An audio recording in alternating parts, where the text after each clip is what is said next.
Bugünkü dərsimizdə əlavə lent başlığı olan maket lent başlığı haqqında danışacağam.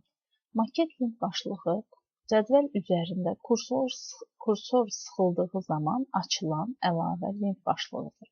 Əgər kursor cədvəldən kənara sıxılarsa, bu zaman əlavə lent başlığı olan maket gizlənmiş olacaq.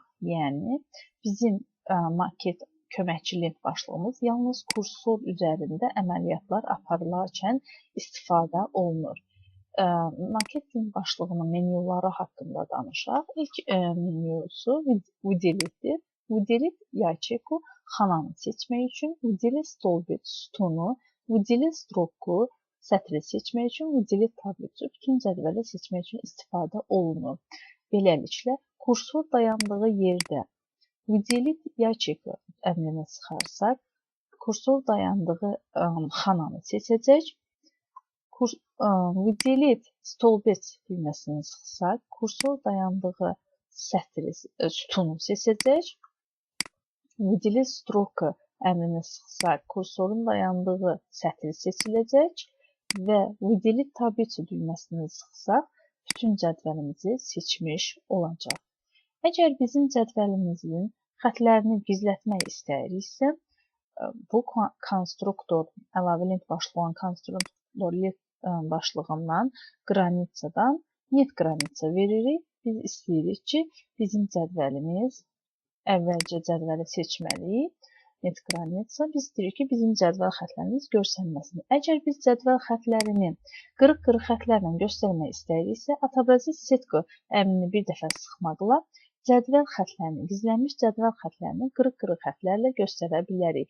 Bir dəfə də əmrini sıxdıqda həmin xətləri ləğv elə, yəni gizlədə bilərik. Svoystva, cədvəl haqqında məlumatların verilməsi, cədvəlin standart ölçüsünü, enini verə bilərik, cədvəlin mətnində hansı istiqamətdə yerləşməsini təyin edə bilərik, həmçinin stroka, sətirə hündürlük verə bilərik, sütuna en verə bilərik və xanaya en verə bilərik və xana daxilində mətnin yuxarıda, mərkəzdə, aşağıda yerləşməsini tətbiq edə bilərik. Nastroy tablicu. Nastroy tablicu cədvəl əlimizlə cədvəl, yəni qələmlə cədvəlin qurulması deməkdir. Narисовать tablicu əmrini bir dəfə sıxırıq. Kursor gördüyünüz kimi qələm formasını alacaq və biz başlayırıq cədvəlimizi özümüz qurmağa. Kursorun sol düyməsini sıxılı vəziyyətdə sürüşdürürük və biz istədiyimiz formada, istədiyimiz ölçüdə sütunlara, sətirlərə ölçü verərək özümüz cədvəlimizi qura bilərik.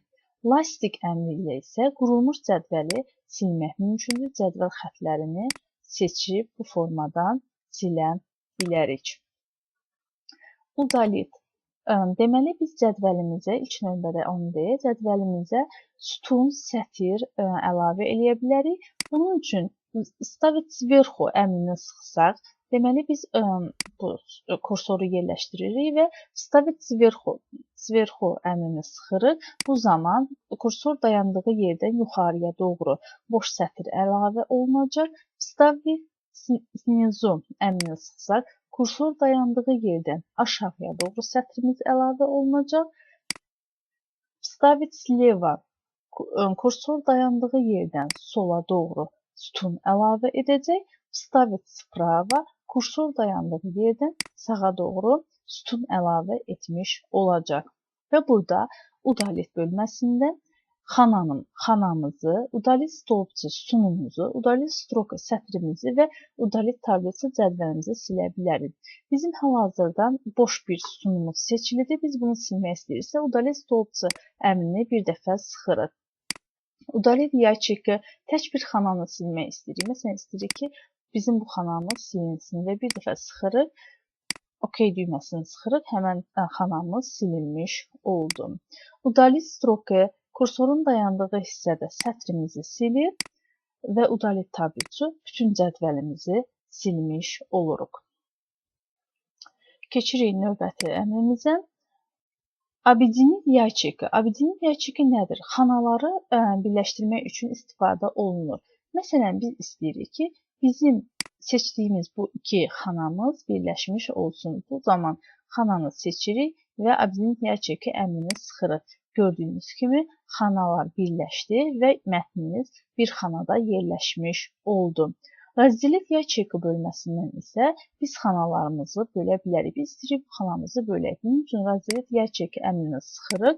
Burada biz neçə sütuna və neçə sətrə bölmək istəyiriksə, həmin rəqəmi yazırıq. Məsələn, 3 sütuna və 2 sətrə bölünsün. OK düyməsini sıxırıq. Gördüyünüz kimi 1, 2, 3 sütun və 2 sətirdən ibarət bizim sütun və sətirdən ibarət bölünmüş oldu, xanalarımız bölünmüş oldu. Razdelik tablitsa əmrində isə cədvəli bölmək üçün istifadə olunur. Məsələn, biz kursoru yerləşdiririk bu hissəyə. İstəyirik ki, cədvəlimiz bu hissədən sonra 2 hissəyə bölünmüş olsun. Kursoru yerləşdirdikdən sonra razdelik tablitsa əmrini bir dəfə sıxırıq və gördüyünüz kimi cədvəlin yarısı bir hissəsi yuxarıda, bir hissəsi isə aşağıda, yəni alt-alta, lakin bölünmüş formada göstərilmiş oldu. Biz buradan sütunumuza hündürlük və sətrimizə en verə bilərik. Məsələn, kursoru yerləşdirmişik.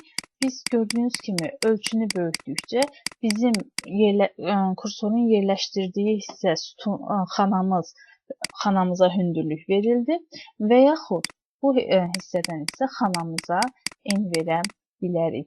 Avtopodbor bölməsindən avtopodbor sodержимое, yəni cədvəli içərisindəki yazıya görə göstərsin. Gördüyünüz kimi avtopodbor поширено окна, pəncərənin eninə görə bizim cədvəlimizi göstərsin.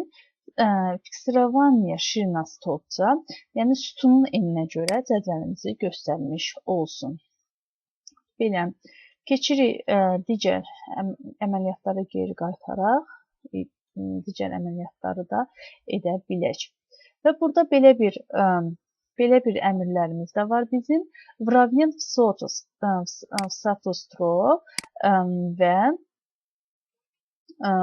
вравнен ширину столбца. Əgər biz sütunların enini dəyişmişiksə, məsələn, dəyişək bu formada qoyaq və bu halda вравнять ширину столбца əmrini bir dəfə sıxsaq, bizim sütunların bərabər ölçüdə, bərabər endə hamısını göstərəcəkdir. Gördüyünüz kimi və biz əgər sətirlərin ölçüsünü dəyişmişiksə, biz istəyirik ki, sətirlərin ölçüsü dəyişmiş olsun. Məsələn, belə dəyişək bu formada və istəyirik ki, belə olduqdan sonra əgər biz bu halda вравнять status stroke əmrini sıxdıqda bizim sətirlərimizə də bərabər ölçü verəcəkdir. Əməliyyatımızı geri qaytaraq. Bunu biraz böyüdək. Və keçirik digər bölməyə, выравнивание bölməsinə. Выравнивание bölməsi nə üçündür? Xana içərisində olan mətnin hansı istiqamətdə yerləşməsi üçündür. Məsələn, kursoru yerləşdiririk bu hissəyə. Oradan gəlirik выравнять сверху по левому краю. Yəni, sol tərəfdə, yuxarıda yerləşsin bizim mətnimiz. Выравнять по центру по левому краю. Mərkəzdə, solda yerləşsin və выравнять снизу по левому краю. Aşağıda, solda yerləşsin mətnimiz. Və выравнять сверху по центру, mərkəzdə, yuxarıda, mərkəzdə, выравнять по центру və выравнять снизу по центру tam aşağıda yerləşmiş olsun. Digər bir hissəsi də выравнять сверху по правому краю, yəni sağda, yuxarıda, sağda, mərkəzdə və sağda, aşağıda yerləşmiş olsun. Belə bir əməliyyatlarımız var. Biz bu cədvəli bütünlüklə seçərək də əməliyyatı apara bilərik. Məsələn, biz istəyirik ki, başlıqları mərkəzdə yerləşdirək. Bu halda seçib, mərkəz olan düyməni sıxırıq və bizim mətnimiz mərkəzdə yerləşmiş oldu. Направление текста nə üçündür? Burada mətnin müxtəlif istiqamətdə göstərə bilərik. Yuxarıdan aşağıda yazılmış formada, aşağıdan yuxarıya yazılmış formada və standart, yəni yazılış formasında göstərə bilərik. Poley yaçek nədir? elə bil ki, bizim mətnimizi yuxarıdan aşağıdan, verxnaya, nijnaya, levaya, prava, yuxarıdan aşağıdan, sağdan, soldan məsafə vermək üçün istifadə olunur. Məsələn, yuxarıdan məsafə vermək istəyiriksə, belə artırırıq ölçüləri. Hamısına 0,3 qoyuruq və OK düyməsini sıxırıq. Deməli, bizim mətnimizin kənarlarından 4 tərəfindən də 0,3 sm məsafə qoyulmuş oldu. Keçirik növbəti əmrimizə. Daniya tablica bölməsində sortirovka. Sortirovka nədir? A-dan Z-yə, Z-dən A-ya sıralamaq üçündür mətnimizi. Məsələn, biz bu mətnimizi seçirik və istəyirik ki, bizim bu mətnimizi sıralayaq A-dan Z-yə. Daniya bölməsinə girib, sortirovka əmrini sıxırıq. Po возрастанию əvvəlki dərslərimizdə demişik, A-dan Z-yə doğru sıralayır. Po умножению Z-dən A-ya tərsinə sıralanmış olur. Biz A-dan Z-yə istəyirik və OK düyməsini sıxırıq. Gördüyünüz kimi, seçilmiş hissədə olan mətnimiz A-dan Z-yə sıralanmış oldu. Və yaxud tərsinə istəyirik, sıralasın, Z-dən A-ya sıralasın. Yenidən Daniya bölməsinə daxil olub, sortirovka əmrini bir dəfə sıxmağımız və po умножению düyməsini təsdiqləyib, OK düyməsini sıxmağımız kifayətdir ki, bizim mətnimizi Z-dən A-ya sıralamış olsun. Повторять строка заголовков nədir? Yəni, əgər bizim cədvəlimiz həddindən artıq böyük olarsa, ikinci bir vərəqə keçmiş olarsa, başlıqları ikinci vərəqdə təkrarən göstərmiş olsun. Bunun üçün biz başlığa kursoru yerləşdiririk və buradan повторять строка заголовок əmrini sıxırıq. Bundan sonra bizim cədvəlimiz böyüdüyü halda praktiki olaraq biz göstərək. Cədvəlimizi sətir əlavə edərək böyüdək. Keçsin ikinci vərəqimizə. Və gördüyünüz kimi, bizim cədvəlimiz ikinci vərəqə keçdiyi halda yenidən başlıqları avtomatik olaraq göstərmiş oldu. Belə, digər bir əvvəlki formasına qayıdaq. Digər bir əmrimiz də var. Преобразовать в текст, yəni cədvəlimizin xətlərini ləğv edə bilərik. Bu hissədə преобразовать в текст əmrini sıxırıq. Belə bir pəncərə açılır. Biz другой seçirik. Yəni, yazılar arasında məsafə qoyulsun və OK düyməsini sıxırıq. Və bizim cədvəlimiz bu formada çərçivə olmadığı formasında, olmayan formada göstərilmiş olur. Və ən sonda maket bölməsinin ən son əmri formula əmridir. Formula əmri nə üçündür? Hesablamalar aparmaq üçün istifadə olunur. Məsələn, biz formula əmrinə giririk və biz deyirik ki, cədvəldə olan bu rəqəmlərin cəmini tapsın, sonunu tapsın və OK düyməsini sıxırıq. Və gördüyünüz kimi, bizim cədvəlimizdə olan rəqəmlərin cəmini tapmış oldu.